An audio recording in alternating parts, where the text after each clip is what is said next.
Hello friends, welcome back. In the previous session, we discussed about the Scrum events and we started understanding what is sprint planning. We clearly understood the steps and the things that are done in these events, these stages. And now in this session, it is time for us to go ahead and to understand what is daily Scrum all about and how is sprint retrospective conducted. Now we are going to see all these three in this session and I'm sure you will like it. Let's get into the content right away. So the first thing is daily Scrum.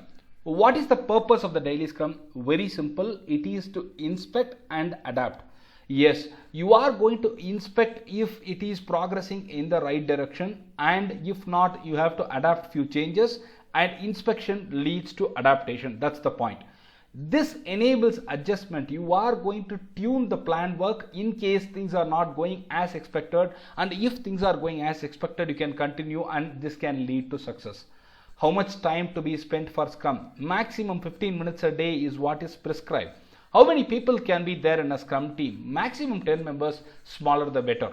Normally the Scrum is scheduled on the same time, the same place, everything is same there because to make it very convenient for everyone to participate. In some cases, the Scrum Master or the product owner himself, who is acting also as a developer, who is acting also as a one who develops the product backlog items, they can also participate as developers in the Scrum meeting. They are not only the Scrum Master, but also they play a role of developer. In that case, they are welcome to participate as a developer also in the meeting.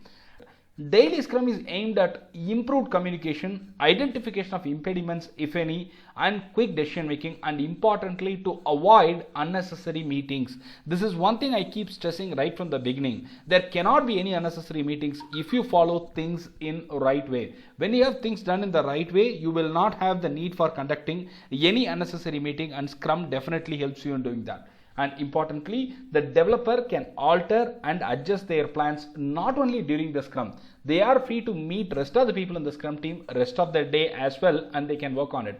Scrum is a place where they come, discuss, inspect and adapt. This is very important to be done, and this has to be short and concise. And the 15 minutes duration, whatever I told you, should be actively tracked by the Scrum Master, and he has to stop if it is overshooting. Well, what is Scrum Retrospective? Very simple. The entire Scrum is aiming towards success. It is towards quality. It is towards effectiveness. And Retrospective is also doing the same thing. This is the place where the team can inspect how things went. We are going to discuss a lot of things in the retro which is connected to individuals, interactions, the tools, the processes, and most importantly, even the definition of done. Everything, all these would be analyzed, and how they went would be analyzed here. What went well, what created challenges, what problems were encountered, how did we find out solutions for that? All these would be coming in picture when we talk about the retrospective. The team also identifies the most helpful changes which can improve effectiveness for the future, and importantly, all the changes that you identify now can be incorporated for the future in the next sprint.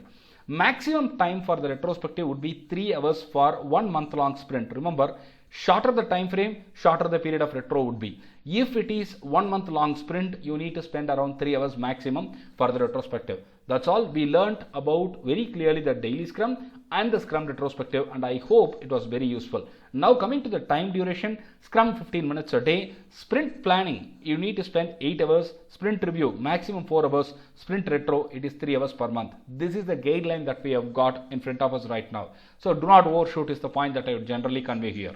Well, we are going to learn more things, and we are going to see what kind of interview questions, what kind of sample questions would come in the certified Scrum Master examination as well in the next session. I'm sure that would be helpful to you as well. I hope you like this session. In case you have any questions, go ahead and type it in the comment section. If you like the channel and the content, kindly subscribe. Thank you.